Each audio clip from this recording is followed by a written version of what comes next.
2个月前，全市场有超过80%的人拿着真金白银在赌桌上押注，信誓旦旦地说美国联准会马上就要升息了。那时候的气氛呢，就像是明天世界就要毁灭了一样，大家看着手里的资产，眼神里全是绝望。结果呢，就在7月中，一份6月份的通膨报告砸下来，这些押注升息的筹码瞬间灰飞烟灭。整个华尔街原本已经写好的剧本，被这份报告当着全世界的面撕得粉碎。如果你2个月前听信了那些专家的话，为了防御所谓的升息循环而把手里的部位大换血，那你现在刚好就站在了全世界资金流动的最反面。大家好，我是麦门，一个在市场里被摩擦了4、5年，终于学会跟市场低头的投资人。各位啊，你可以不知道什么叫做消费者物价指数，也可以不在乎那些学术报告里的基准利率到底是几%，因为那顶多就是你在群组里跟人家吹牛时少几个专有名词的事。但今天这个日子，这一场市场预期被180度狠狠打脸的大戏，你若是没看懂，你这么多年辛辛苦苦攒下来的钱，可能不知不觉就成了别人在这场狂欢里收割的韭菜。为什么？因为当你还在按照旧剧本演戏的时候，主力早就已经换了新舞台了。这是一场教科书级别的资金绞杀战，咱们今天就把这层皮给扒了。5月20日的法庭审判。要搞懂现在全球资金这种极度精神分裂的现状，咱们先来建构一个场景。想象一下，现在全球金融市场就是一个超级巨大的法庭，法官是美国联准会，被告席上坐着的是一个叫做通膨的怪物，而坐在陪审团席位上的就是全天下的投资人、外资大鳄，以及看着电视新闻跟风的散户们。把时间往回推一点，在2个月前，也就是今年的5月20日左右，这个法庭里的气氛简直可以用窒息来形容。当时的陪审团看着各种居高不下的数据，心里已经有了一个铁打的共识，这个叫做通膨的怪物根本没有被关进牢里，它失控了，它马上就要跑出来把我们的经济生吞活剥了。在这个恐慌的共识下，法庭外面的利率互换市场，也就是大家拿真金白银去对赌未来利率走向的地下盘口，发生了极度夸张的倾斜，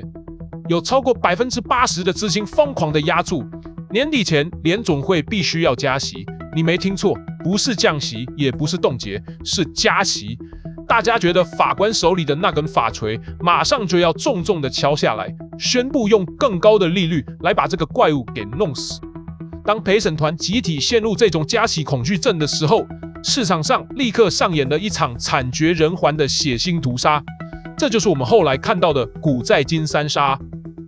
无差别屠杀的血肉果汁机。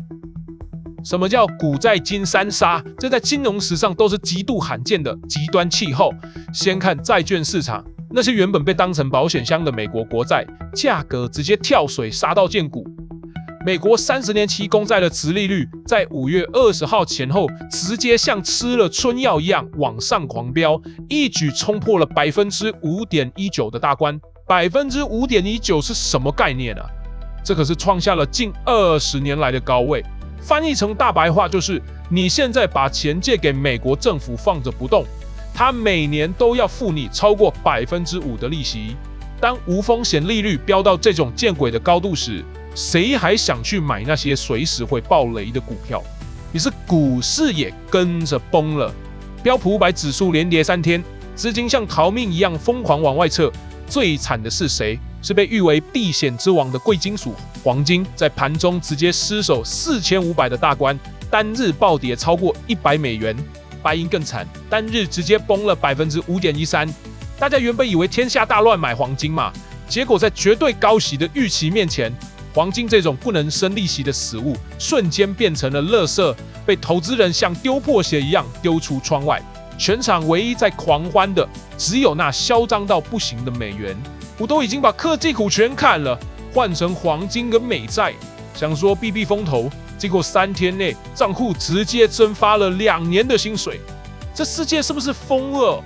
这种散户的哀嚎，在那几天简直是社群论坛上的标准配备，大家都在等死，等着法官宣判加息的那一天。但问题来了，这世界上最荒谬的事情就在于，当所有人都站在船的一边，以为船要翻的时候，这艘船通常会以一种极度诡异的姿势往另一边翘起来。认知升级的入场券。面对这种动辄把人甩出车外的极端行情，多数人的第一反应是抱怨，是生气，是跑去网络上骂主力倒货。但我常说，不用追着钱跑，你本身就是钱，你是什么样的人，决定你能赚多少钱。如果你看不透这背后资金情绪的极端扭曲，只会跟着新闻标题的情绪起伏，那你存的那点辛苦钱，最后只会变成这台血肉果汁机里的肥料。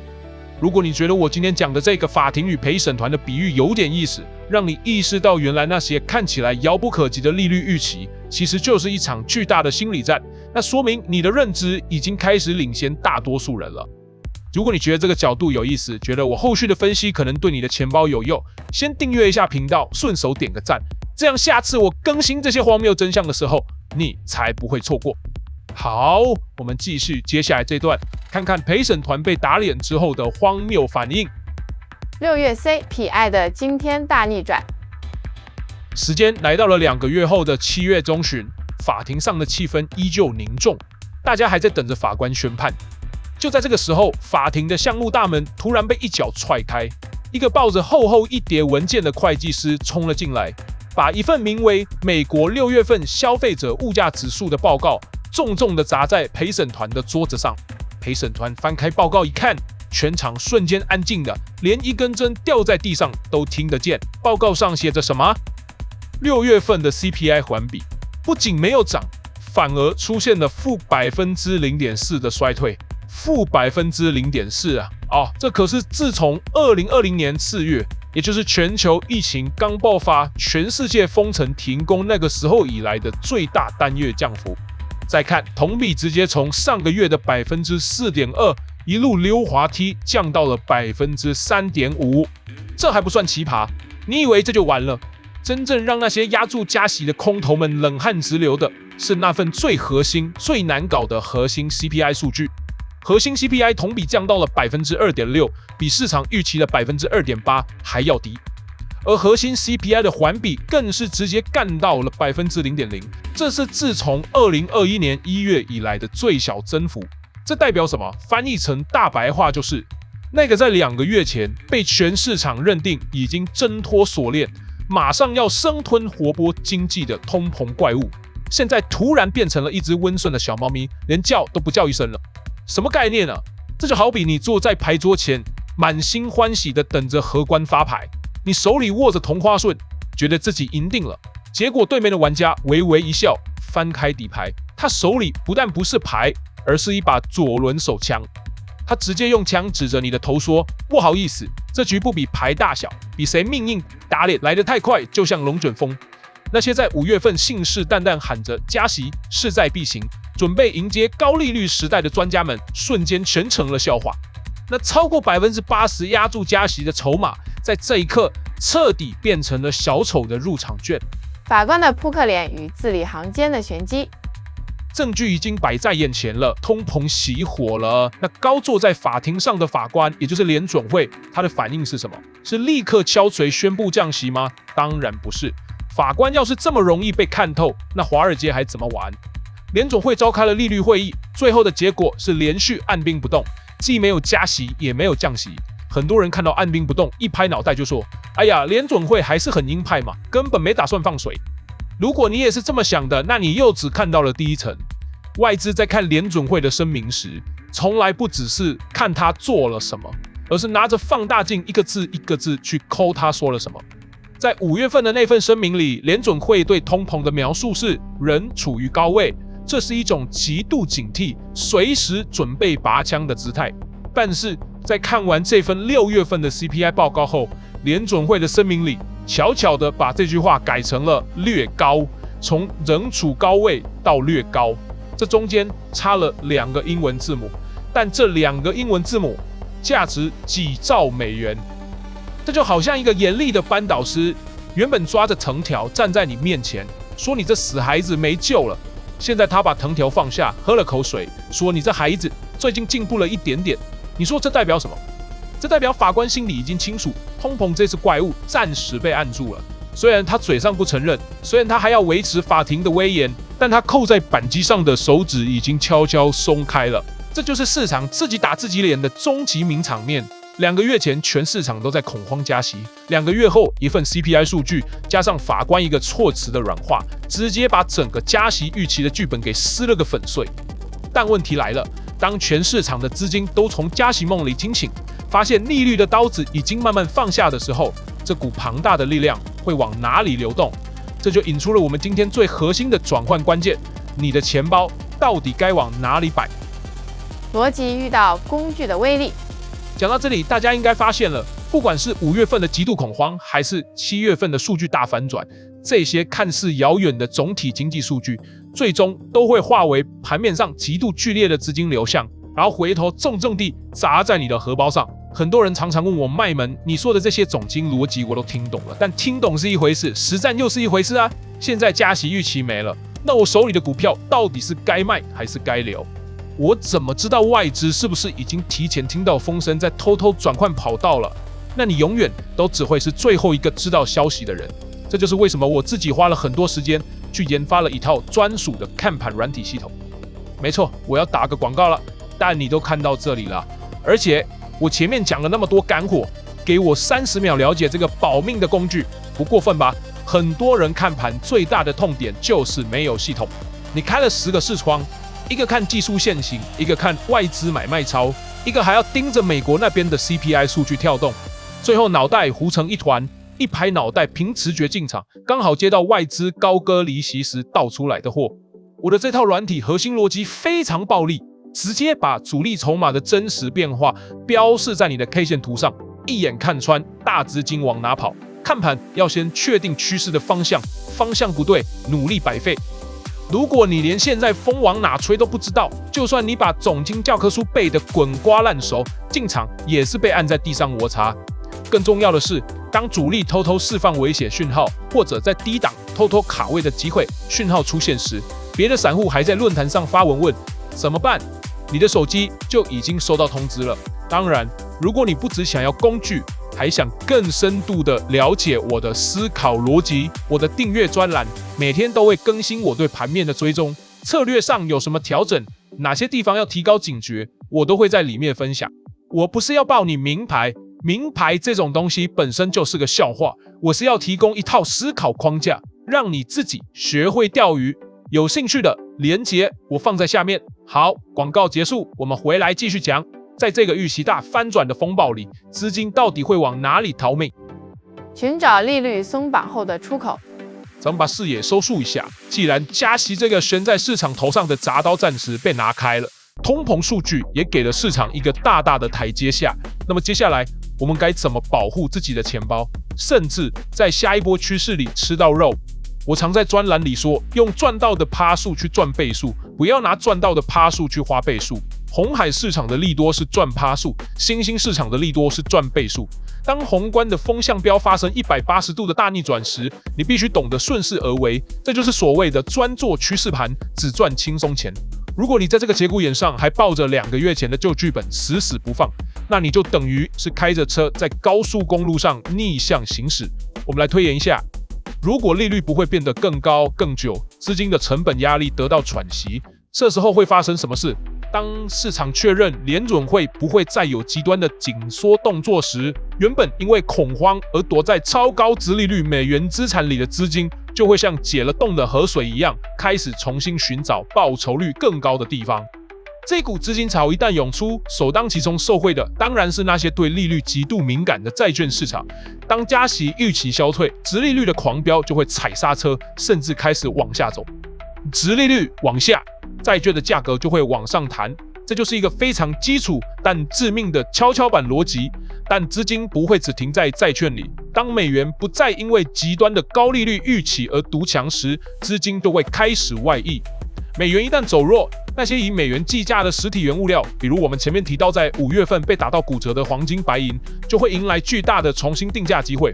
这就是为什么每当市场对利率的压力松绑时，贵金属板块往往会有一波非常凌厉的反扑走势。当然，资金为了追求更高的报酬，也会跨过半个地球，重新流向新兴市场的股市。对于以美元计价为主的新兴市场而言，这也是一个资金面的潜在利多。那些因为外资提款而被错杀的优质资产，就会迎来估值修复的春天。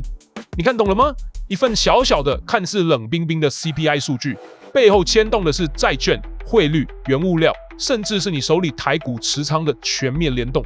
理解这个数字在整个资金传导链条里的位置，看懂机制的运作，大方向的轮廓就清清楚楚了。只为波段大行情而出手，不为蝇头小利而忙活，这才是我们在这个残酷市场里的生存之道。细思极恐的递进，别急着开香槟。听到这里，你是不是觉得胸口的大石放下了，准备明天开盘就去 all in 一把梭，买爆所有风险资产？等一下，如果这支影片到这里就结束，那我跟外面那些只会报喜不报忧的投顾明灯有什么两样？作为一个老江湖，我必须把事情的逼面残酷的摊在你们面前。通膨真的死透了吗？我们仔细把那份看似完美的通膨报告扒开来看，没错，整体的数字降了，核心的数字也降了，但是魔鬼永远藏在细节里。你去看一下另一份叫做生产者物价指数的报告，里面有几个细项不仅没有降，反而还在悄悄的往上爬。哪几个细项？货运费率、机票价格，还有投资组合的管理费用。这几个东西代表什么？代表服务业的通膨粘性依然像口香糖一样死死的粘在地板上。货运费率上涨代表厂商的运输成本增加，机票上涨代表消费者的服务需求依然强劲。如果你觉得这没什么，那如果我告诉你，如果接下来中东地缘政治稍微有点摩擦，油价稍微往上弹一下，这点看似微不足道的火星，随时可能重新点燃通膨的草原呢？这就是最细思极恐的地方。这场法庭的审判根本没有结束，法官只是宣布暂时休庭，而不是无罪释放。如果你在这个时候就急着开香槟庆祝，把所有的保命装备都丢掉，那你下一次面临的可能就是被一击毙命的绝境。下一张船票，7巨头的财报悬念。而且市场根本没有时间给你慢慢品味这份通膨降温的喜悦，因为利率的这把刀虽然暂时放下了，但法庭的门口另一把更锋利的铡刀已经高高举起。这把铡刀的名字叫做 Mag 7的财报周。大家不要忘了，就在刚刚过去的6月份，这7家掌控着全球股市命脉的科技巨头才刚刚经历了一场大屠杀。他们的总市值在1个月内硬生生的蒸发了3兆美元，最终他们的 ETF 指数股票型基金单月跌幅高达 13%， 创下了史上最惨烈的纪录。而现在，他们即将面临最终的审判。根据华尔街的预期，这7巨头在即将公布的财报里，必须交出高达加 31.1% 的盈利年增长率，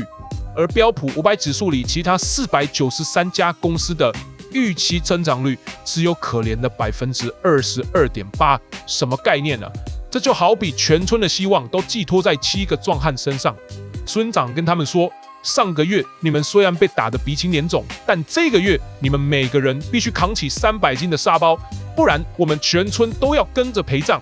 你觉得他们扛得动吗？如果他们扛得动，那美股就能顺着通膨降温的东风继续上演狂欢派对。但如果他们交出来的成绩单，哪怕只有一丁点的不如预期，你以为通膨熄火了，美股就安全了？错了，美股现在的命运早就已经不在联准会的手里了，而是死死的绑在这7家刚刚崩完的科技巨头身上。好了，聊了这么多，我想把问题丢回给各位。面对这场极度荒谬、预期翻转比翻书还快的市场大戏，你现在的对策是什么？你是觉得6月份的 CPI 已经彻底宣告了通膨的死刑，准备大举重仓风险资产，还是你跟我一样看着那些悄悄上涨的货运费率，心里依然毛毛的？又或者你觉得在7巨头的财报开奖之前，所有的总经数据都只是前菜，真正的生死局还在后头？在下面留言告诉我你的看法，或者你最近在市场上有没有因为看错了预期而被狠狠打脸的经验？大家一起在留言区交流一下，我很想知道，在这个极度精神分裂的市场里，大家都是怎么活下来的。别当最后一个知道真相的陪审员。今天这个通膨骤降打脸加息预期的主题，我们就讲到这里。如果你觉得今天这种扒开数据表皮、直击底层逻辑的方式对你有帮助，我强烈建议把我前面几期的影片也拿出来看一下，因为我的总经逻辑都是环环相扣的。我希望你们从这里带走的，不只是一个对新闻事件的短暂惊呼，而是一套看透市场荒谬的逻辑框架。当你学会拨开通膨噩梦的皮，去直视底下那几兆真金白银的预期转换流动，你才算是真正掌握了在这个残酷市场里活下去的本钱。这套本领别人偷不走，也能让你在下一次主力变脸时，不再是那个被收割的阿明。这期我们讲了利率预期的翻转，而下一期我们就要直击美股7巨头的生死财报。利率的刀放下了，但另一把刀正举着。周三盘后见真章，这将决定下半年全球股市的真正走向。如果你不想在这个资讯爆炸、外资整天变脸的市场里，成为最后一个知道真相、最后一个跑的韭菜，如果你不想错过接下来更深度的局势分析，订阅频道，打开小铃铛。这是一个吃人不吐骨头的战场，只为波段大行情而出手，不为蝇头小利而忙活。保护好你的血条，我们下周见。